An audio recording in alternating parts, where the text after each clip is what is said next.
Hi guys, today we're looking at the Sherman M4A1 with the 76mm gun by Matchbox. Realistically speaking, this is more of a Revell product. This was released in '94, so a little bit beyond my original time dealing with Matchbox products as I would have as a kid, so I didn't remember this one until recently, and I saw it online and picked it up. At the time when I returned to model making and wargaming in the late 90s, I did pick up three of these for wargaming rapid fire. And subsequently picked up this one here, this boxed example. Released in '94 by Matchbox, which is really part of Revell at that stage. It was re-released, I believe, in '95 and in 2013 with different packaging and decals. My little box is damaged here, as you can see at the moment, but that's nothing to worry about. The artwork there, not quite sure who it's by, looks like an Italian name, it's signed there. Depicts San Vith here in a little milestone, 8 kilometers it says to San Vith, apparently. So this is sort of Battle of the Bulge period, winter 1944. Here we have a knocked out German Tiger II or King Tiger. Looks like the Henschel turret on that as well. So anyway, as you can see, the artwork depicts it in snow camouflage. You have the longer barrel 76mm gun, a couple of crewmen sticking out, which you don't get with the vehicle itself. Some stowage on the back of it there, which is very indicative of the period. And nice little picture, in fairness, very reminiscent of photographs from the period I've seen in various historical texts and footage and that kind of thing from the Battle of the Bulge period. Let's have a look inside in the box. Well, let's have a look at the side here first. So basically, it gives you a little blurb about the actual vehicle itself on the side there, just as it was introduced in January '44. It had a new turret in comparison to the older version, of course. So it was still not up to scratch in relation to some of the German vehicles, but at the end of the day, it was an improvement on the old shorter barrel 76mm gun. Artwork that continues in the same vein at the end of the box here as well. Side of the box here as well, you just have some various information as regards the painting guide, which they're recommending Revell colours. It says Revell Matchbox paints, which previously, of course, Matchbox always recommended the Humbrol range. So that marks a change there. 1994 by Revell AG, and that's basically all that's on the box. Now, let's have a... This box actually arrived, it was damaged when it got. It was actually damaged on the eBay listing anyway. I didn't mind that, to be honest with you. But the internals of the box, this was actually sealed in a plastic bag at the time, so I just removed it for convenience sake when we're looking at it here.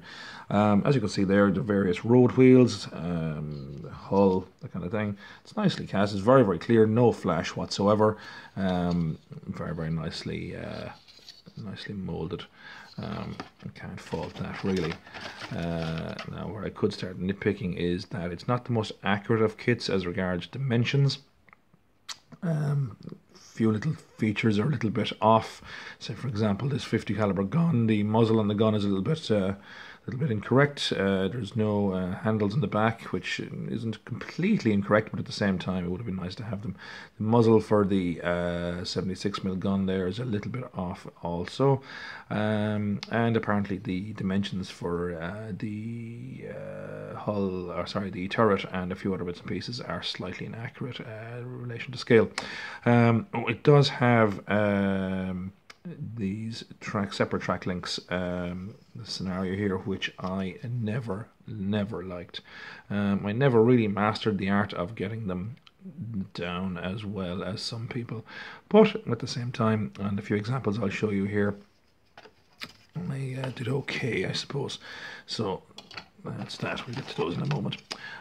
Again, you have the bogey wheels or runners, whatever they're called, just a little bit of skirting at the side there for the track protection. Front hull area, some lids for the hatches. And the upper hull itself, which, as you can see, is a cast piece. Cast metal, as it would have been at the time, iron or whatever it is, steel, whatever they made those things out of. But it looks okay. I mean, it's people say the dimensions are incorrect on the model. Yeah, look, fair enough. It's there are more accurate models out there, of course there are, but at the same time, it really depicts the vehicle quite well. I'm quite happy with it. And let's see here now. We have the decals. The decals here are for winter camouflage. A little bit faded. No top kind of greaseproof protection sheet there on that, unfortunately. So I probably won't use these. I didn't use them on the other examples I have, which I'll show you in a moment, because I didn't do them in winter camouflage. These have that sort of subdued American Star kind of a thing going on there. So I probably will not be using these guys. In fact, I can say definitely I will not be using these guys. The instructions, a little bit faded, of course, it's over 20 years old. So no real information on that as regards the vehicle itself. A little bit on the side of the box as we saw. Some painting information, multilingual stuff there. Instructions themselves, fairly straightforward. I mean, you know, it's a Sherman. It's, you know, it's fairly basic. Here is the separate track lengths, which I always love so dearly, and just the various other indicators there as to what you're supposed to do and how you're supposed to do it. Painting and decal guide on the back there.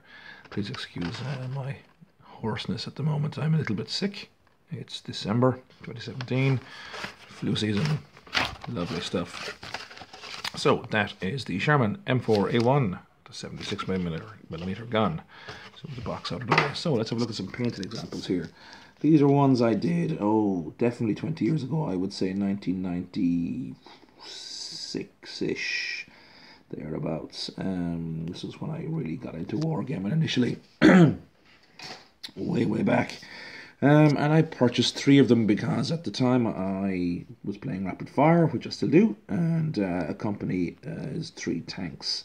Now, it varies slightly, but I still play Rapid Fire, and the reason I got the 4th example that you've seen in the box is because not so long ago I actually picked up a wonderful copy of Richard Marsh's Scenarios for Northwest Europe 1944-45 Rapid Fire supplement, which basically gives some scenarios and the various bits and pieces required for those scenarios.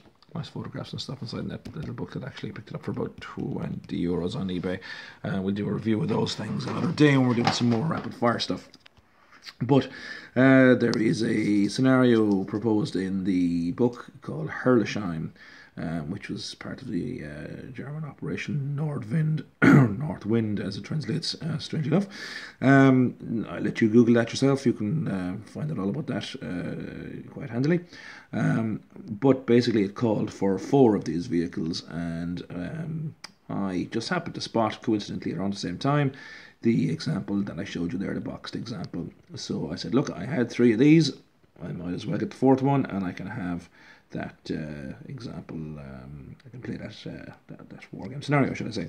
So, what did I do with these guys? Well, as you can see, I did them in, I think that was matte 86 Humbrol, matte 86 green.